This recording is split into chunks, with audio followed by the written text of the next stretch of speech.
Chapter 4. Nico led them along the spiral road that gave Winding Circle its name, walking its broad loops instead of cutting across them on the many straight paths available. Sandry talked to him, walking backward part of the time so she could watch his face. "How long have you been here? I wish you'd told me you were back. It's nice to see you." Nico smiled. "I'm happy to see you too. You look well." Sandry grinned and nearly tripped on the raised border of the road. Tris caught her, letting go as soon as she regained her balance. "Thank you," Sandry told her cheerfully. "Sometimes I get so busy talking I forget. Are you all right?" Tris had stopped in the middle of the road. Red-faced a moment ago, she was now gray-white. "Steady her," Nico said quietly, grabbing one of Tris's arms. Sandry obeyed. Beneath them, like a giant turning in his sleep, the earth rolled and went calm. All three of them staggered. Nico frowned. "Another tremor? That's how many since the spring equinox? 5? 6, growled Tris. Her face went crimson when he looked at her. She yanked away from him and Sandry. "Do you want to tell me about it?" he asked. "I don't recall you having spells like this on our way here." "No, I don't want to talk about it," snapped Tris. "I don't want to talk to anyone about anything any more." She wiped her sweaty face on the sleeve of her ugly wool gown. Sandry noticed that Nico, about to say more to Tris, looked at her and seemed to change his mind. "I hope these tremors aren't a sign of a big quake to come," he said calmly, and urged them forward.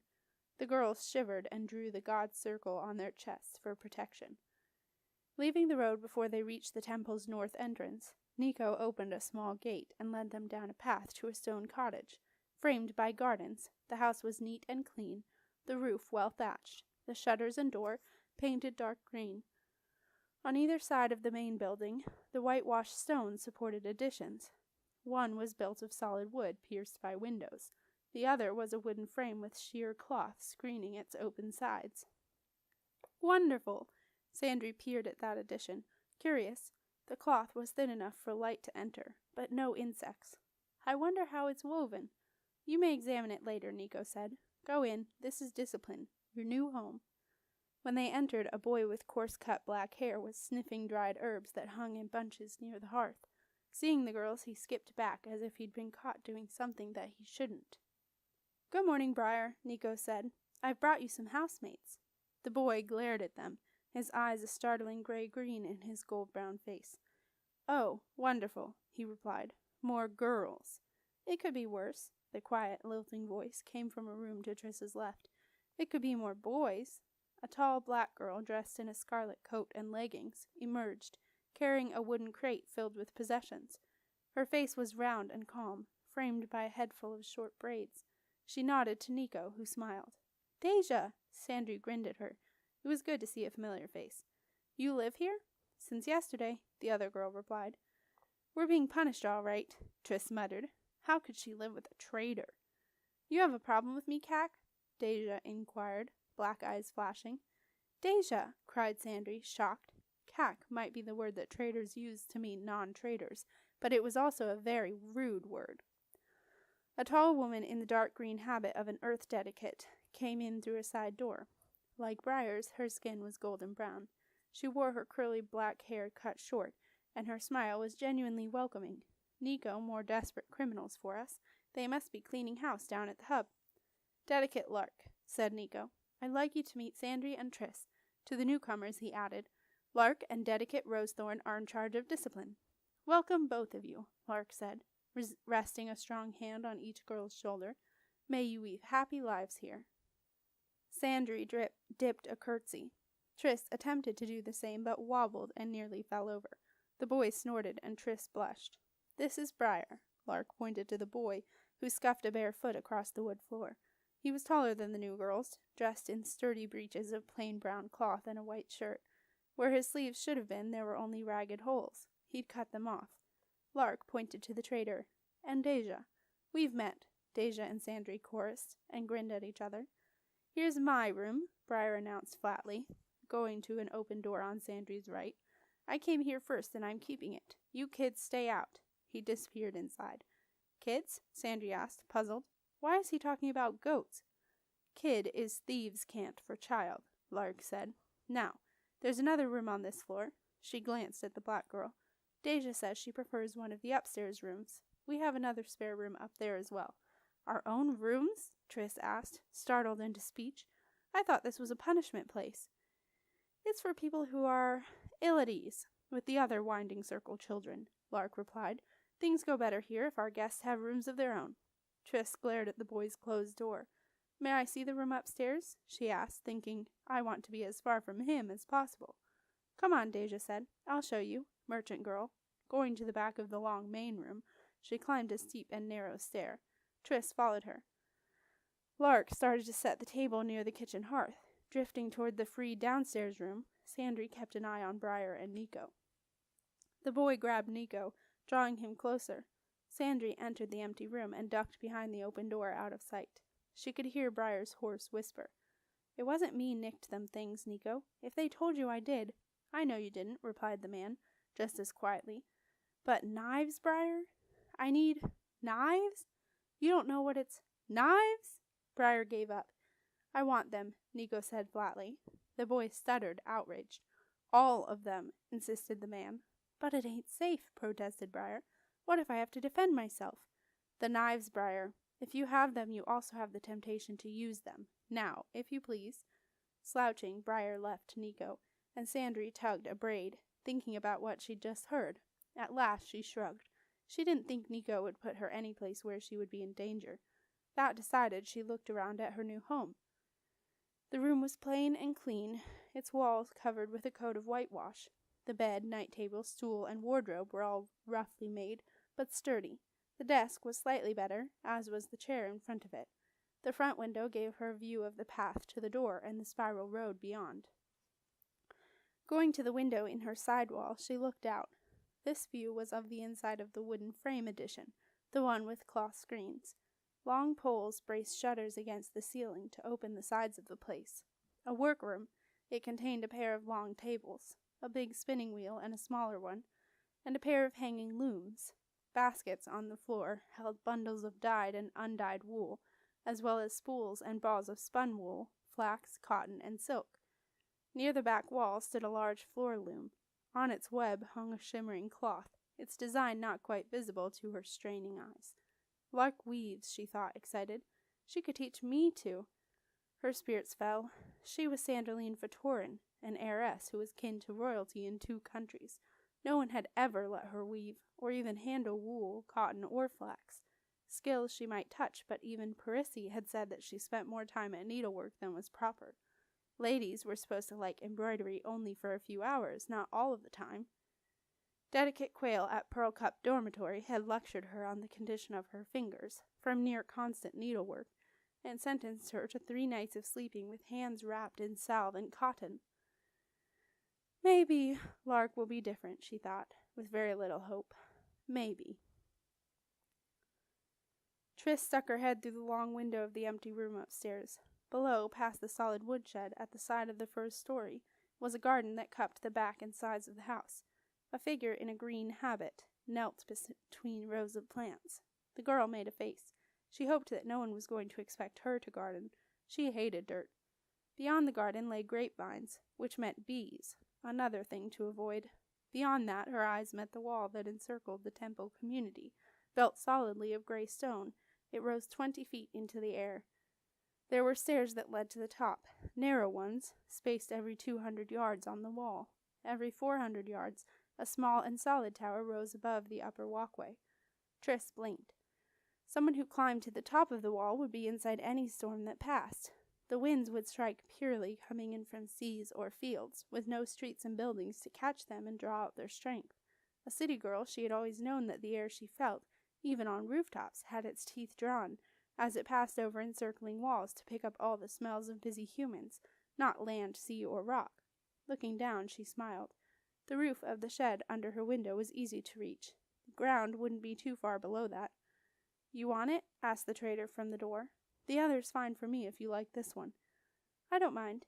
Realizing that she was half out of the window, Tris pulled herself in. This seems nice. She flopped onto the bed and lay back to stare at the ceiling. This is their punishment place, she thought, forgetting Deja was still there. If I'm kicked out, I have nowhere else to go. No one in Captain wants me. I'd best try to stay out of trouble then, if I can, if something doesn't happen, except something always does. And what's Nico doing here again? She wondered. I thought he was supposed to be running special errands this spring, unless he finished them all. She sighed, her mind still buzzing without let-up. Deja saw that the redhead was lost in daydreams. Cax, she thought, returning to her new room. They only look at you when they want something.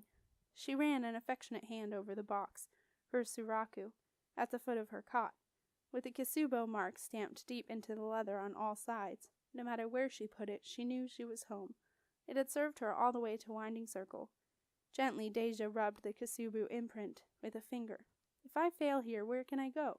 She thought, not knowing that Triss asked herself the same thing. I am Trang-Shi, without family, without a place. Then I must not fail, she told herself, taking a deep breath. Maybe it won't be so bad. I like Sandry well enough, and she speaks trader talk. Hello, Sandry was in the doorway, as if Deja's thoughts had called her. Is this your new room? What a silly question. Deja went to the crate she'd carried upstairs and got out the incense pot, candlesticks, and god images. Taking them to a small table in the corner, she began to arrange them. I am silly now and then, Sandry admitted. My mother said I was anyway. If you know you can stop it. Carefully, Deja placed a candle behind Trader Coma's image. Then you've never been silly, or you'd know it just creeps up without any warning. Startled, Deja looked at the other girl and saw that her blue eyes were dancing. Oh, you, she said, flapping a hand. Come in, then. Sit down. Thank you. Sandry went to the open window and sat on the ledge. Is this house a nice place? I've only been here for a day, but, well, Lark is kind. Deja lit a stick of incense in front of the wooden plaque, engraved with her family's names. You'll like her. Rosethorn, the other dedicate, she is like, well, they are called porcupines. I've seen them. They're like pigs or woodchucks, with backs full of long pins. You saw them in a menagerie? No, in Bihan 3 years ago, in the forest. My parents, she stopped, then went on, determinedly cheerful. They love to travel. So how did you come here if you were in Bihan? Oh, my great-uncle lives in Summersea. She looked out of the window. My parents died last fall when there was smallpox in Hattar, and he was the closest relative. The rest of my family's in Namorn. As if she heard it afresh, Deja remembered what Sandry had told those girls just 2 weeks ago. The great-niece of His Grace Duke Vedris of this realm of Emlon, and cousin of Her Imperial Highness, Empress Berenine of the Namorn Empire. If Sandry now spoke of her relatives as if they were just normal people, she must not want it generally known that she was almost royalty. So that's why you wear all that black, Deja remarked. Somebody told me once that Ka, landsmen, wear black for mourning. So are you, I see. Sandry's wave took in the other girl's clothes. Deja smoothed her crimson tunic. Traders mourn in red? Asked a scornful voice. Brier stood in the doorway, leaning against the jamb. What kind of barbarian thing is that? Red is for blood, explained Deja. She wasn't offended by his tone. Cax were ignorant. She couldn't expect one to be as courteous as real people. She started to say, and changed her term when she caught Sandry's glare. Even a mud roller like you should know that much. In trader talk, she told the other girl, and he is a cack. I haven't spent my life with my fingers in my ears, Brier remarked in clumsy but plain trader talk, and I'm not stupid. Switching back to common, he added, Beats me how you people don't break teeth on that gabble. Deja showed him all of hers, in a big, warning grin. Our teeth are stronger than yours is why. Sandry interrupted before the boy could answer. If we're going to share the same house, shouldn't we try to get along? Don't bother with him, Deja advised. He's just rude and ignorant. Not as ignorant as you thought a moment ago, he teased. Behind him, Triss announced. I'm starved. When do we eat? Midday's on the table, called Lark from below. Triss bolted for the stair. Brier raced to catch up, but she beat him to it. We'd better watch him, Deja told Sandry, closing the door of her room as they left it. Sandry frowned at her, puzzled. Deja tapped the web between her right thumb and forefinger. He wears the double X, twice a thief. He'd best stay clear of my things. A dark head appeared in the opening where the stair pierced the floor. Brier had not gone all the way down. You think I'm a sluggard, kid? Everyone knows traders curse their boodle, so them that nick it meet a terrible end. I'm smarter than that. Nick? Sandry asked, stepping onto the ladder. What's that? Brier jumped down out of her way. Steal. You nick it, you steal it. Wonderful, Triss drawled. She was already downstairs and cutting slices from a loaf of coarse bread. Lark set food on the wooden table as Nico lifted a pitcher of milk from the cold box set in the floor. "We'll learn thief slaying. At least you'll have learned something, instead of being just another bleeder all your life," retorted the boy. Lark smiled at him. "Brier, would you tell Rosethorn it's midday? Keep after her so she won't forget to come in." He backed up a step. Just eating supper and breakfast with Rosethorn had given him a wary respect for her. "What if she bites me?" Lark glanced at him with gentle impatience, as if he should know her reply already. "Bite back." Reluctantly, he went out into Rosethorn's domain. The path between rows of unnamed green things was neatly swept. He minced down it, careful not to touch a single leaf. Somehow this garden was different from those he'd seen on the way, different even from the other gardens inside these walls. The plants looked more real, more there. Each stood in its own mound of dirt, opening leaves to the sun, like a piece of living magic. He longed to touch them. Fear made him pause. Rosethorn had said that if he or Deja so much as breathed on a plant, they would spend months suspended by their heels in the well. He believed her. Rosethorn was very convincing. She was also nowhere to be seen. He stopped, listening. Dedicates in Air Temple yellow walked by on the spiral road, talking quietly. Somewhere a dog barked. A goat blatted. Under it all lay the buzz of countless bees. The great looms in the buildings across the road were silent for once, the weavers having gone to their own midday meal. He would hear if anyone came around. To his left, someone had run cords overhead. From them, strings reached to stakes embedded in the ground. Twining plants wrapped thin tendrils around each string. Slap-brained, he thought, peering at them. What are those vines going to do, run off? He looked around again. There was still no sign of Rosethorn. Carefully, gingerly, he stepped into the furrow that lay between two rows of tied plants, bare feet sinking into freshly turned, somewhat damp earth. Wriggling his toes in the dirt, he wanted to sprout roots like threads, roots to drink from the land and return its greeting. A bee, thick-bodied and vividly striped in black and yellow, buzzed around his head, wondering what had kept him inside for so long. He didn't know how to talk to bees, let alone explain a thing as complicated as delicate Rosethorn. Instead, he knelt to get a closer look at the captive plants. Touching the delicate leaves with careful hands, he felt their pleasure at being in the sun, watered and digging into rich soil, growing proudly with no insects to munch on their tender parts. The cords helped them to show more of themselves to the light. All of the plants nearly sang with happiness, doing the work they were made to do. They welcomed him, reaching out from their cords to wind instead around his fingers, legs, and arms. "What the?" Flinching, Brier looked around and up. Rosethorn stood on the path, her green habit streaked with dirt and stains, a basket full of dead plants on one arm. Her dark brown eyes blazed. Every nerve screeched for him to flee the expected beating, but he locked himself in place. Running would mean tearing the plants that had wrapped themselves around him, maybe stumbling and crushing them. She might see that and wait to get him away from them before she hit him. That he was in for a beating he took for granted. Every other adult that he'd met, except Nico, hit every kid he knew. The cause might be different. Drink, rage, drugs. The kid was in the way, but the result was always the same. He waited for the cuff or the order to get out of there now. Neither came. After a moment or two, he risked a look at her. She frowned still, now more puzzled than angry. Her eyes were on him, not her plants. One foot gently tapped on the flat earth of the path, as if she were thinking. She worked barefoot. Rosethorn's eyes followed his. When she saw her own bare toes, she smiled crookedly. "Do I send a messenger for both of you now?" Lark called from the back door. Rosethorn extended a dirty hand to him. "Come on out of there." "Not if you're going to hit me," he retorted. "I'm no dafty." She raised her free hand. "Mila, strike me if I lie."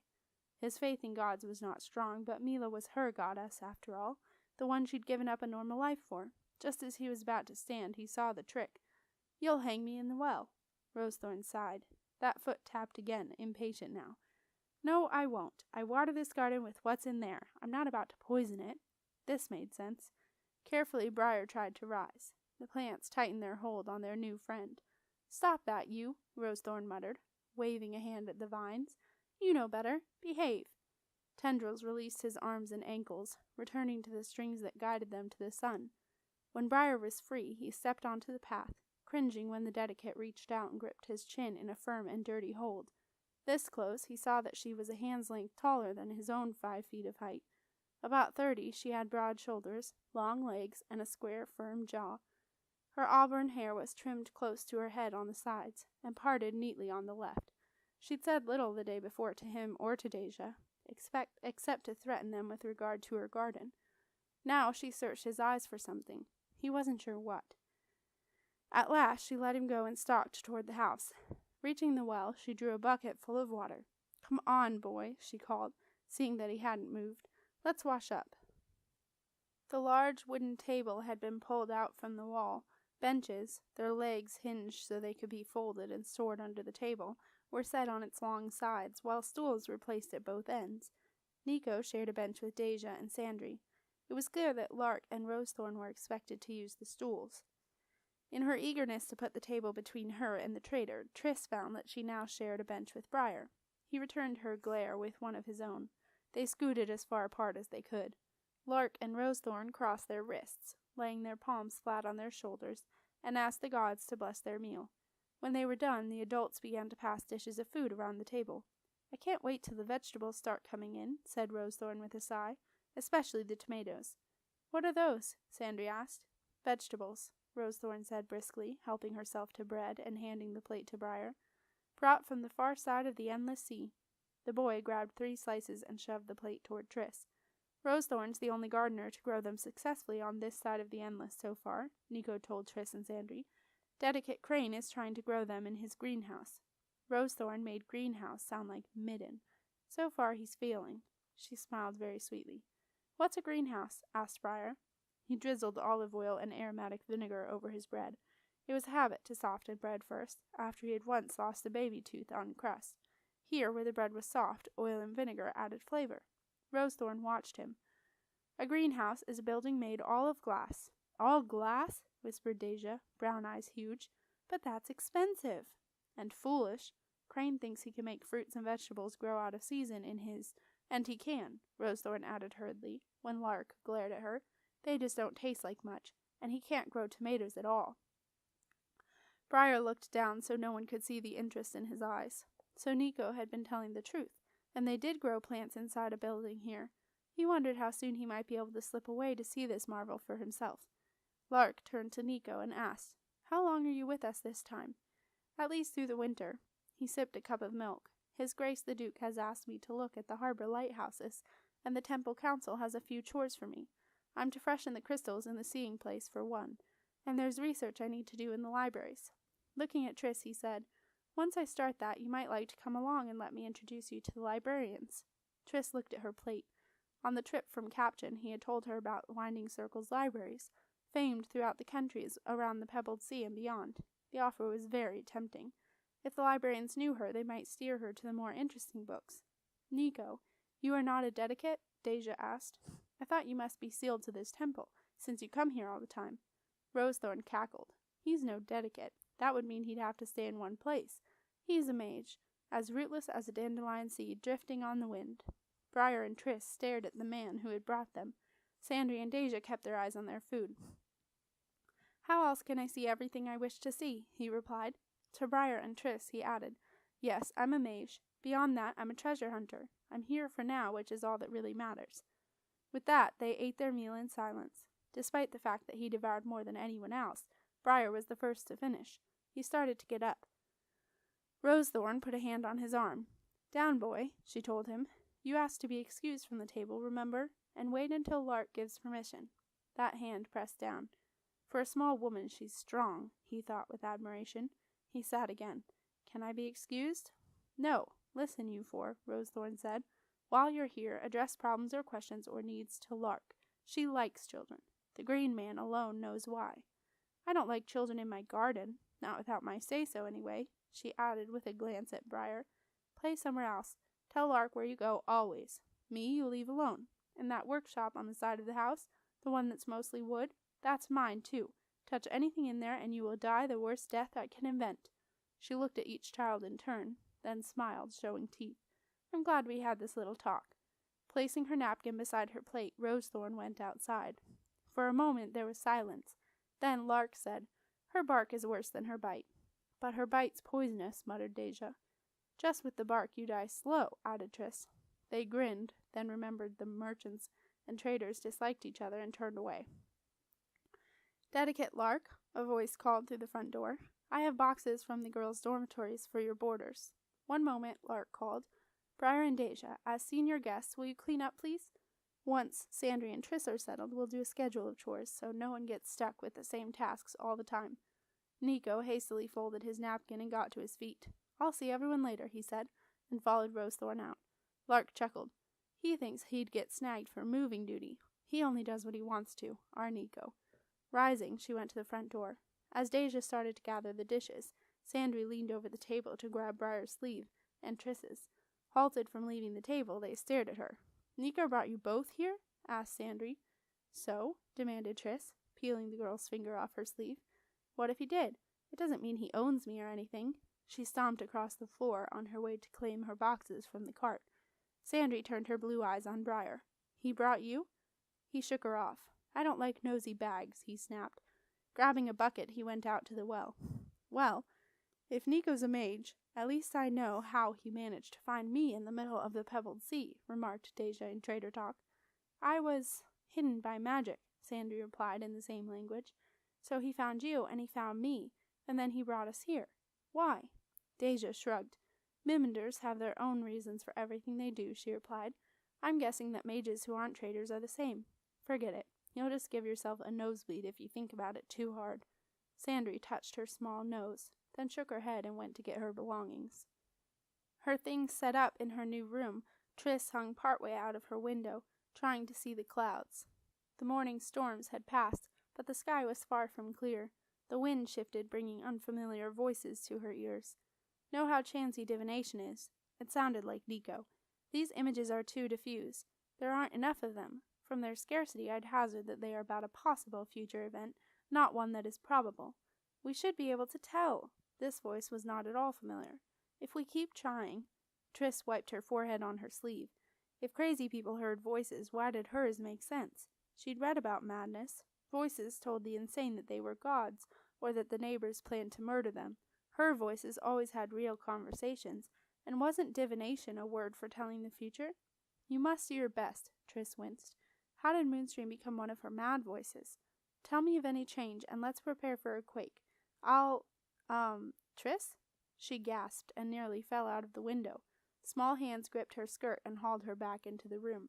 Her feet on the floor again, she whirled to glare at the invader, Sandry. "Don't you knock?" she demanded, straightening her spectacles. "I did knock," replied the other girl, "and I called. You just didn't hear me." Tris shook out her dress with trembling hands. "What do you want?" Sandry hesitated, taking in the other girl's scowl. In for a copper, in for a gold, she thought. "This winter I went a little crazy, with embroidery and needlepoint. I have these hangings, more than I'll ever need, and I thought you might like one." She retrieved a plump, neat roll of cloth from the bed, where she had dropped it, and held it out. Tris looked at it, then glared. "Is something wrong with you? What on earth are you talking about? Just because we all live here together doesn't mean you can forget your rank. Look at you hobnobbing with a traitor, and now me. You can't do that. I'm merchant blood, understand? It's in my last name, Chandler." Tris spoke the word very slowly, as if Sandry were not quite bright. "You're probably an I or a Fa or something." "That doesn't make any difference," Sandry said, her mouth set in a mulish line. "Only a noble would say something so idiotic. Here, I'm the same as you." Tris's laugh was as harsh as a crow's. "You wear slippers at 4 silver astrals the pair, cotton broadcloth at 6 silver cresses the yard, and silk chiffon that's a gold astral the yard, and tell me you're the same?" She tugged hard at her own ugly dress. "There is definitely something wrong with you. Go away." "I was trying to be nice." Sandry placed the hanging on the desk. "If you don't want it, then give it to someone else. I don't care." Chin high, she walked out. Tris slammed the door and glared at it. She couldn't see a latch that would stop anyone else from banging in. A nice thing with a thief in the house, she thought. Not that I have anything worth stealing. The roll of cloth sat on her desk, a temptation on cream-colored linen.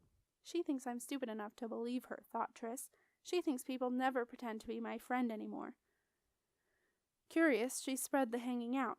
It showed a 6-spoked wheel, with a different brightly colored bird at the end of each spoke. Flat, the hanging was good-sized, 2 feet by 1 foot. It was easy to see how the sticks at the center of the roll would fit to make a frame, and how the cloth would attach to it. For a long moment Tris stared at it, thinking about how beautiful it was. Did she say she did this work? The girl wondered. That can't be right. Probably it was servants, only she claims what they did for her own. Nobles did things like that. Gently she traced an embroidered toucan's over large gaudy beak. She loved birds. They coasted so beautifully on the wind, or mastered the air with darting turns. Looking around, she found a blank space on the wall that needed to be filled. The hanging could go there, where she could see it from the bed.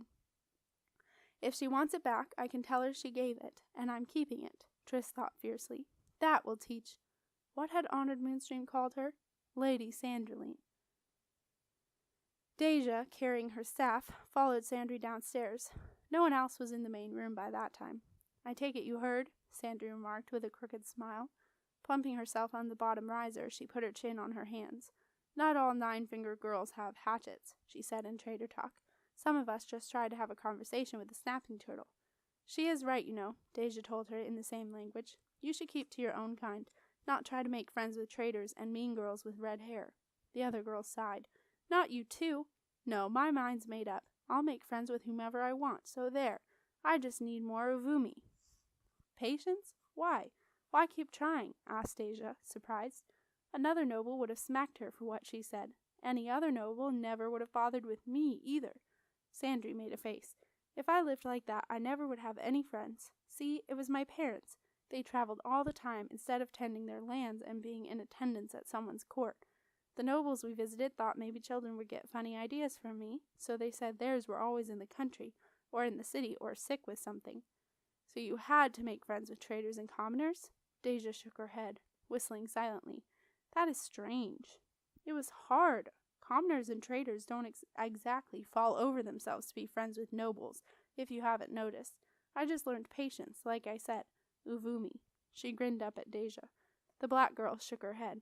Lark says I can go for a walk. You want to come? Sandry rose, smoothing her skirt. Another time? I have to finish unpacking. Deja nodded and headed out of the cottage.